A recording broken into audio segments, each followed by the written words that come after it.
This story, my dear young folks, seems to be false, but it really is true, for my grandfather, when relating it, always used to say, "It must be true, my son, or else no one could tell it to you." The story is as follows. One Sunday morning, about harvest time, just as the buckwheat was in bloom, the sun was shining brightly in heaven, the east wind was blowing warmly over the stubble fields, the larks were singing in the air, the bees buzzing among the buckwheat, the people were all going in their Sunday clothes to church, and all creatures were happy, and the hedgehog was happy too. The hedgehog, however, was standing by his door with his arms akimbo, enjoying the morning breezes, and slowly trilling a little song to himself, which was neither better nor worse than the songs which hedgehogs are in the habit of singing on a blessed Sunday morning.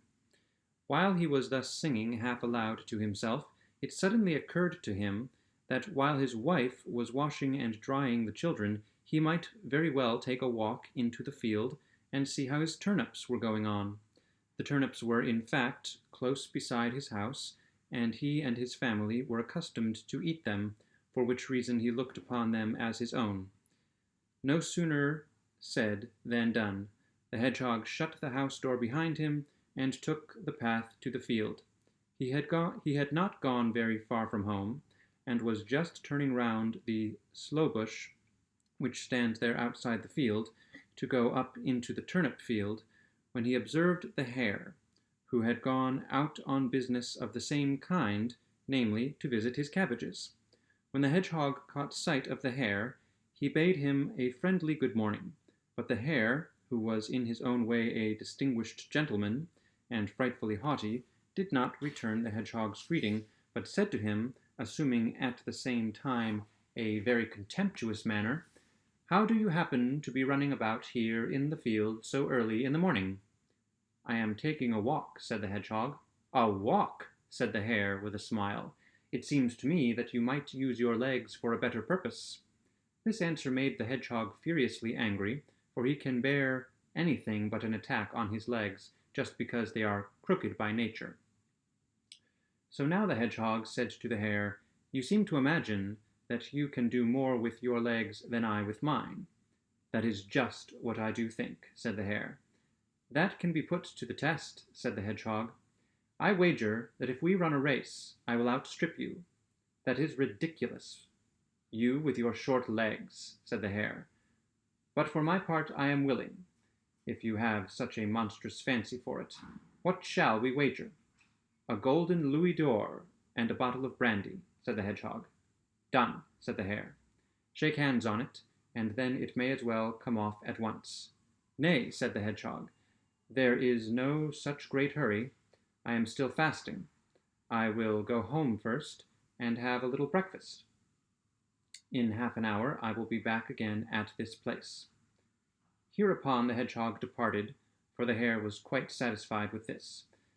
On his way the hedgehog thought to himself, "The hare relies on his long legs, but I will contrive to get the better of him. He may be a great man, but he is a very silly fellow, and he shall pay for what he has said."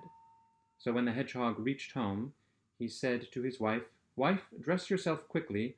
You must go out to the field with me." "What is going on then?" said his wife. "I have made a wager with the hare for a gold louis d'or and a bottle of brandy. I am to run a race with him, and you must be present." "Good heavens, husband," the wife now cried, "are you out of your mind? Have you completely lost your wits? What can make you want to run a race with the hare?" "Hold your tongue, woman," said the hedgehog. "That is my affair. Don't begin to discuss things which are matters for men. Be off, dress, and come with me." What could the hedgehog's wife do? She was forced to obey him, whether she liked it or not. So, when they had set out on their way together, the hedgehog said to his wife, "Now pay attention to what I am going to say. Look you, I will make the long field our racecourse. The hare shall run in one furrow, and I in another, and we will begin to run from the top. Now all that you have to do is to place yourself here below in the furrow, and when the hare arrives at the end of the furrow on the other side of you, you must cry out to him, 'I am here already.'" Then they reached the field, and the hedgehog showed his wife her place, and then walked up the field when he reached the top. When he reached the top, the hare was already there. "Shall we start?" said the hare. "Certainly," said the hedgehog. "Then both at once." So saying, each placed himself in his own furrow. The hare counted once, twice, thrice, and away, and went off like a whirlwind down the field. The hedgehog, however, only ran about 3 paces, and then he stopped, and then he stooped down in the furrow and stayed quietly where he was. When the hare therefore arrived in full career at the lower end of the field, the hedgehog's wife met him with the cry, "I am here already." The hare was shocked and wondered not a little.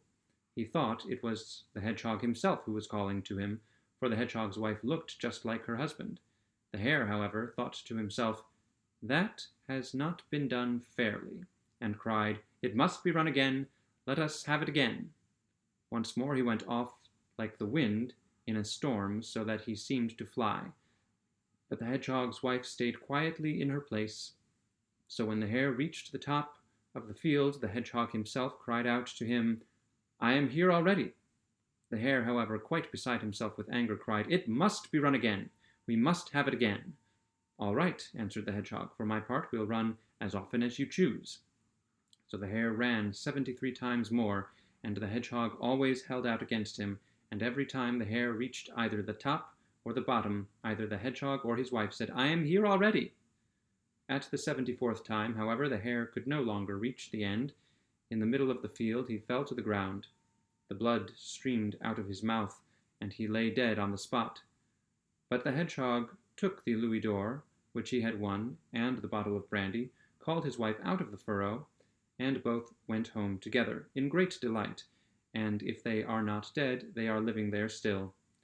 This is how it happened that the hedgehog made the hare run races with him on the Buxton-hued heath till he died, and since that time no hare has ever had any fancy for running races with a buxty-hued hedgehog. The moral of this story, however, is, firstly, that no one, however great he may be, should permit himself to jest at any one beneath him, even if he be only a hedgehog. And secondly, it teaches that when a man marries, he should take a wife in his own position, who looks just as he himself looks. So whosoever is a hedgehog, let him see to it that his wife is a hedgehog also, and so forth.